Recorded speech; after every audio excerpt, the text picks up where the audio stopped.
जैसे कि पता है हम लोग जो है हर रोज टॉप 20 एमसीक्यू क्वेश्चन का डिस्कशन कर रहे हैं और इस सीरीज का जो है यह 9वां वीडियो है। अगर आपने उन 8 वीडियो को नहीं देखा है जो पहले हो चुके हैं तो इसका लिंक जो है आपको नीचे डिस्क्रिप्शन में मिल जाएगा। वीडियो के डिस्क्रिप्शन में लिंक मिल जाएगा, वहां से जाके आप जो उन 8 वीडियो को जो है देख सकते हैं जो पहले हो चुका है। तो इससे पहले जो है हम लोग 155 नंबर की क्वेश्चन का डिस्कशन कर चुके थे और आज जो है 156 से आगे की क्वेश्चन का डिस्कशन करेंगे। और इसमें जो क्वेश्चन किए गए हैं ये निमी पैटर्न पे आधारित है और निमी की बुक से किए गए हैं,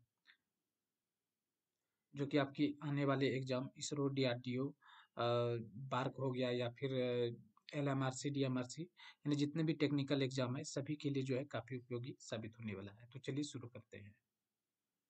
आज का हमारा पहला क्वेश्चन है, a rivet is specified as 20 mm and rivet what does it mean। यानी रिवेट को जो है 20 mm रिवेट के रूप में विनिर्देशित किया गया है, इसका क्या अर्थ है। यानी कोई रिवेट है उसको रिवेट को जो है 20 mm के रूप में निर्दिष्ट किया गया है, तो इसका अर्थ क्या है। क्या जो 20 mm वह दर्शा रहा है, क्या वह सैंक का व्यास 20 mm है, हेड का व्यास 20 mm है, या फिर सी में मिल जाता है हेड और सैंक दोनों का व्यास 20 mm है और डी में मिल जाता है इनमें से कोई नहीं, तो क्या हो जाएगा। देखिए, अगर हम कोई रिवेट की डाया को दर्शाते हैं तो वो जो होता है वह सैंक का डायामीटर होता है, यानी जो है सैंक का व्यास होता है। तो ऑप्शन नंबर जो है ये जो है सही हो जाएगा। चलिए अगला प्रश्न देखते हैं। अगला प्रश्न है, what is being done with slip gauge as so in figure below. यानी निम्नलिखित नीचे आरेख में स्लिप गेज से क्या काम हो रहा है। यानी ये जो है स्लिप गेज का एक सेट दिया हुआ है, आपको पहचानना है कि यहाँ कौन से कार्य जो है हो रहे हैं स्लिप गेज के द्वारा। क्या वह समायोजन हो रहा है, या फिर योजन हो रहा है, संयोजन हो रहा है, या फिर ऐंठन हो रहा है। तो ये विधि जो देख रहे हैं इस विधि को जो है ऐंठन कहा जाता है, यानी ऐंठना कहा जाता है। तो ये चीजें जो है आप ध्यान में रखेंगे। अब ध्यान से देख लें फिगर, इससे जो है ऐंठना कहा जाता है। चलिए अगला प्रश्न देखते हैं। अगला प्रश्न है, the ability by which A measuring device can detect small difference in the quantity being measured by it is a called it। यानी नापने वाले डिवाइस द्वारा मात्रा के छोटे अंतर का पता लगाने की योग्यता को कहते हैं। यानी कोई जो है मेजरिंग इंस्ट्रूमेंट है उसके द्वारा जो है उस डिवाइस के द्वारा या मात्रा के छोटे अंतर का पता लगाना, यानी छोटे अंतर का जो हम पता लगाते हैं उसे क्या कहते हैं। क्या उसे डंपिंग कहते हैं, एक्यूरेसी कहते हैं, या फिर जो है रेजुलेशन कहते हैं, या फिर सेंसिटिविटी कहते हैं। तो हम जो छोटे अंतर का जो पता लगाते हैं उसे हम संवेदनशीलता यानी कि सेंसिटिविटी कहते हैं। तो ऑप्शन डी जो है सही हो जाएगा। अगला प्रश्न है, if lapping of soft steel is to be done the abrasive used will be. यानी यदि मृदु इस्पात की लैपिंग करना है तो कौन सा अवघर्षक का प्रयोग करेंगे। आपको बताना है कि कोई जो है माइल्ड मृदु इस्पात की लैपिंग के लिए जो है कौन सा एब्रेसिव का प्रयोग हम लोग करेंगे। तो लिपिंग का प्रोसेस पता है, लिपिंग हम किस लिए करते हैं, यानी जो है सतह को स्मूथ और चिकना बनाने के लिए। तो इसमें बताया गया कि मृदु इस्पात की लिपिंग के लिए कौन सा अपघर्षक का प्रयोग करेंगे। क्या एल्युमिनियम ऑक्साइड का करेंगे, सिलिकॉन कार्बाइड करेंगे, हीरा का करेंगे, या फिर बोरॉन कार्बाइड का करेंगे। तो क्या हो जाएगा, तो उस जगह जो हम कहाँ जो है माइल मृदु इस्पात के लिए जो हम करेंगे वहाँ एल्युमिनियम ऑक्साइड लिपिंग का प्रयोग करेंगे, यानी एब्रेसिव का। और जो सिलिकॉन कार्बाइड का लिपिंग का प्रयोग करते हैं वो जो है हार्ड स्टील के लिए किया जाता है। और जैसे कि अभी आप यहाँ देख रहे हैं कि जो मृदु इस्पात यानी जो है सॉफ्ट स्टील के लिए एल्युमिनियम ऑक्साइड और हार्ड स्टील के लिए जो है सिलिकॉन कार्बाइड का प्रयोग करते हैं। और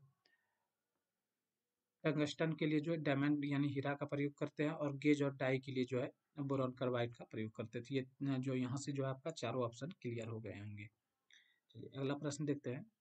अगला प्रश्न है, given below is model of a grinding wheel, identify A and B.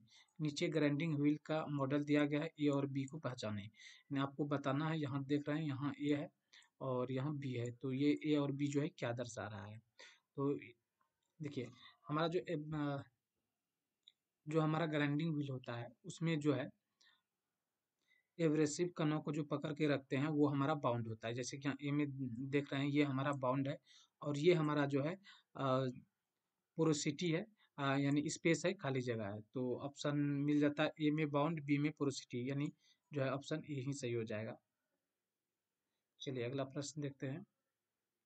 अगला प्रश्न है, घूर्णन को रेखीय चाल में बदलने के लिए किस प्रकार का गियर प्रयोग करेंगे? यानी कोई घूर्णन घूर्णन चाल है उसको जो है क्या हमको रेखीय चाल में बदलना है, तो उसके लिए जो है क्या प्रयोग करेंगे? तो उसके लिए जो हम प्रयोग करते हैं वो रेक एंड पिनियन मैकेनिज्म का प्रयोग करते हैं। ये चीजें जो है क्लियर होनी चाहिए। अगला प्रश्न है, in the belt drive so below what is pulley A called as? यानी नीचे दिए गए बेल्ट ड्राइव में जो है पुली ए को क्या कहते हैं? यानी इसमें ए पुली को यानी नहीं दिया गया, यानी ये वाला जो पुली है ये है, तो इस पुली को जो है क्या कहा जाता है? क्या इसे स्थिर पुली कहते हैं, या फिर बी में मिल जाता है थ्रस्ट पुली कहते हैं, कसा हुआ पुली कहते हैं, या फिर एडलर पुली कहते हैं? देखिए हमारा ये जो फिगर है, जब जब हम पावर को ट्रांसमिट करते हैं एक पुली से दूसरे पुली पर, तो वहाँ क्या होता है कि हमारे बेल्ट में जो है एक सबसे बड़ा लॉस है स्लिपेज होने का। तो जब ये बेल्ट हमारा ढीले हो जाता है, यानी ढीले होने के कारण होता है क्या है कि ये इसमें स्लिपेज होने का जो है खतरा बना जाता है। तो इसके नीचे हम जो है एक आइडलर पुली का प्रयोग कर देते हैं, ताकि यहाँ जैसे देख सकें इसमें हल्का सा जो है तनावबद्ध हो जाता है। तनावबद्ध होने के बाद जो है यह हमारा बेल्ट जो है दोनों पुलियों के बीच में अच्छे से घूमता है। जैसे कि ये देख सकते हैं, ये हमारा ड्राइवर पुली है और ये हमारा जो है ड्रिवन पुली है, यानी ये चालक पुली और ये चलित पुली है। तो इस हम लोग जो है बेल्ट को जो है टाइट करने के लिए जो एक एडलर पुली का प्रयोग करते हैं, इसे जॉकी पुली भी कहा जाता है। ये बात आप ध्यान में रखेंगे, काफी बार पूछा गया ये क्वेश्चन है। इसे जो है जॉकी पुली भी कहा जाता है। तो आपको एडलर या जॉकी पुली मिल जाता है, डी में मिल जाता है, तो डी जो है सही हो जाएगा। अगला प्रश्न है, विभिन्न प्रकार का बेल्ट का प्रयोग होता है, इनमें से कौन सा बेल्ट नहीं है? तो शायद ये क्वेश्चन रिपीट हुआ है, पीछे भी हम लोगों ने कर चुका है। तो जो है सपाट बेल्ट ये बेल्ट के प्रकार है, बी बेल्ट बेल्ट के प्रकार है, दांतादार बेल्ट ये भी बेल्ट के प्रकार है। तो डी में मिल जाता है इनमें से कोई नहीं। तो इसमें पूछा है कौन बेल्ट का प्रकार नहीं है, तो ये तीनों जो है बेल्ट का प्रकार है, इसलिए ऑप्शन जो है डी सही हो जाएगा। अगला प्रश्न है, नीचे दिए गए गियर व आरेख में दूरी ए को क्या कहते हैं? यानी दूरी ए को क्या कहते हैं? तो इसमें क्लियरली जो है ए को मतलब अच्छे से दिया नहीं, डिफाइन नहीं किया है। तो इसका जो आंसर है एडेंडम है। तो यहाँ जो पीस सर्कल और यहाँ तक की दूरी को जो है हम लोग एडेंडम कहते हैं। तो ये चीज़ें क्लियर होना चाहिए। अ, अगला प्रश्न है, गियरों के युग में युग्मित गियर के दांत के बीच में क्लियरेंस की मात्रा को कहते हैं? यानी जब जब जो है दो गियर होते हैं, तो दो गियर जब संपर्क में आते हैं, संपर्क आने के बाद उसके उसके बीच में जो है कुछ गैप बच जाते हैं। तो उस गैप को क्या कहते हैं? ये क्वेश्चन में पूछा गया। क्या उसे गैप कहते हैं, लैंड कहते हैं, या बैकलेस कहते हैं, या फिर फ्लैंक कहते हैं? तो चलिए पीछे फिगर की ओर चलते हैं। हाँ, यहाँ जैसे कि ये देख सकते हैं दो मिसिंग गियर है, यानी दो मिलने वाले गियर। और इसमें यहाँ जब दो गियर के दांत मिलते हैं तो यहाँ बीच में जो है कुछ यहाँ देख सकते हैं स्पेस बच जाता है। लपाट को शायद आप देख रहे होंगे, यहाँ भी देख रहे होंगे। यहाँ जो दोनों दांतों के बीच जब मिलने के बाद जो कुछ स्पेस बन जाते हैं, तो इसे क्या कहते हैं? तो इसे ही जो है बैकलैश कहा जाता है। क्या कहा जाता है? बैकलैश कहा जाता है। जो बैकलैश आपको ऑप्शन सी में मिल जाता है बैकलैश। तो ये चीजें जो है क्लियर होना चाहिए। अगला प्रश्न है, which of the following is A part of A file? निम्न में से कौन सा रेती का हिस्सा नहीं है? तो बताना है कि इनमें से कौन सा रेती का हिस्सा नहीं, क्या हील नहीं है, टिप नहीं है, या फिर सिम बदलता हील टिप दोनों? तो हील की बात करें तो हमारा जो फाइल का हिस्सा हील है, टिप है, और हील टिप दोनों है। तो ये जो है सभी ऑप्शन सही हो जाएंगे, क्योंकि ये हमारे सब जो है फाइल के पार्ट्स है। तो डी में मिल जाता है इनमें से कोई नहीं, तो डी हो जाएगा। अगला प्रश्न है, चित्र में दर्शाए गए औजार को पहचाने? जैसे कि आप देख सकते हैं ये एक फाइल है, रेती है, तो इसका ऑप्शन ए ही सही हो जाएगा। निम्नलिखित में से कौन सा कर्तन औजार है? यानी आपको जो है कटिंग टूल को बताना है। Which of the following is a cutting tool, इनमें से कौन सा जो है कटिंग टूल है। क्या स्टील रूल हमारा कटिंग टूल है, गुनिया कटिंग टूल है, छेनी कटिंग टूल है या माइक्रोमीटर। तो हमारा क्या हो जाएगा, चीजल जो है कटिंग टूल है। स्टील टूल जो हमारा मेजरिंग इंस्ट्रूमेंट है, ट्राई स्क्वायर के द्वारा हम किसी वस्तु का जो है स्क्वायरनेस और फ्लैटनेस को जांच कर सकते हैं। और माइक्रोमीटर के द्वारा जो है हम किसी वस्तु का जो है डाया माप सकते हैं। और छेनी के द्वारा जो है अ, किसी वस्तु को जो है काट सकते हैं, यदि कोई शीट मेटल वगैरह हो गया। और भी बहुत सारे जैसे चिपिंग वगैरह के लिए चीजल का प्रयोग किया जाता है। हाउ इज हेक्साब्लेड स्पेसिफाइड, यानी हेक्साब्लेड को निर्दिष्ट जो किया जाता है वो किस प्रकार से किया जाता है। क्या लंबाई के द्वारा, पिच के द्वारा या फिर सामग्री के प्रकार के द्वारा। तो हम सभी के द्वारा जो है हेक्साब्लेड को जो है स्पेसिफाइड कर सकते हैं। अगला प्रश्न है, किस प्रकार की सामग्री के लिए छेनी का नुकीला बिंदु कौन दिया जाता है। यानी आपको बताना है कि हम लोग जो चीजल का नुकीला पॉइंट देते हैं तो किसके लिए देते हैं, वो हम लोग जो है सॉफ्ट मटेरियल के लिए चीजल का नुकीला पॉइंट देते हैं। तो ऑप्शन सी जो है सही हो जाएगा। अगला प्रश्न है, मृदु इस्पात के लिए जो है छेनी का कटिंग एंगल का मान क्या होगा। यानी माइल्ड स्टील के लिए जो चीजल का पॉइंट एंगल होता है कितना होता है। तो आप यहाँ से पॉइंट एंगल क्लियर क्लियर कर लीजिए। तो देखिए हम लोग जो हाई कार्बन स्टील के लिए जो चीजल का पॉइंट एंगल रखते हैं वो 65 डिग्री रखते हैं। कितना रखते हैं, 65 डिग्री रखते हैं। और वही कास्ट आयरन की बात करें तो कास्ट आयरन के लिए जो हम लोग रखते हैं वो कितना रखते हैं, 60 डिग्री रखते हैं। और माइल्ड स्टील के लिए जो हम लोग चीजल का पॉइंट एंगल रखते हैं वो 55 डिग्री रखते हैं, जो कि हम माइल्ड स्टील यानी मृदु इस्पात के लिए पूछा गया था। आपके यहाँ 55 डिग्री सही हो जाएगा। और जो हम लोग कॉपर के लिए जो चीजल का पॉइंट एंगल रखते हैं वो कितना रखते हैं कॉपर के लिए। कॉपर के लिए जो हम लोग 45 डिग्री, और तांबे के लिए जो है 50 डिग्री रखते हैं। अ, माफ कीजिए, तांबे के लिए नहीं, ब्रास के लिए जो है 50 डिग्री रखते हैं। ब्रास के लिए 50 डिग्री रखते हैं। और एल्युमिनियम के लिए जो हम लोग चीजल का पॉइंट एंगल वह रखते हैं 30 डिग्री रखते हैं। तो ये एग्जाम के पॉइंट व्यू से जो है काफ़ी इंपॉर्टेंट है, आप इसे नोट कर लेंगे, क्योंकि बार बार जो है यही प्रश्न जो है एग्जाम में पूछे जाते हैं।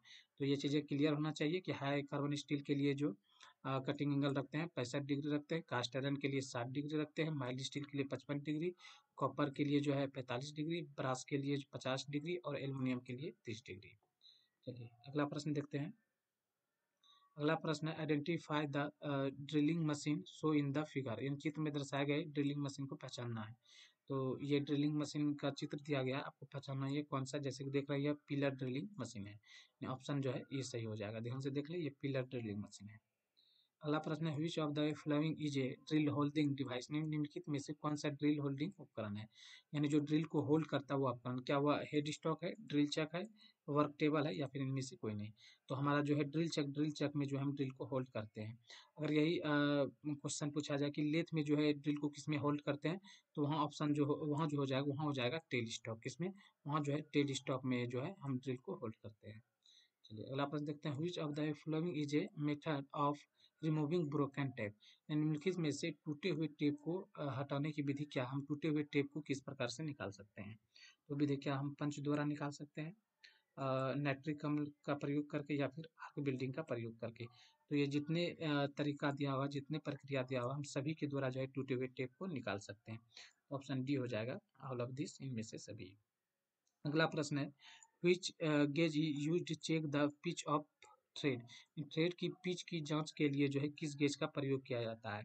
तो रिंग गेज के द्वारा जो है हम किसी थ्रेड का जो है बाहरी थ्रेड को जांच कर सकते हैं।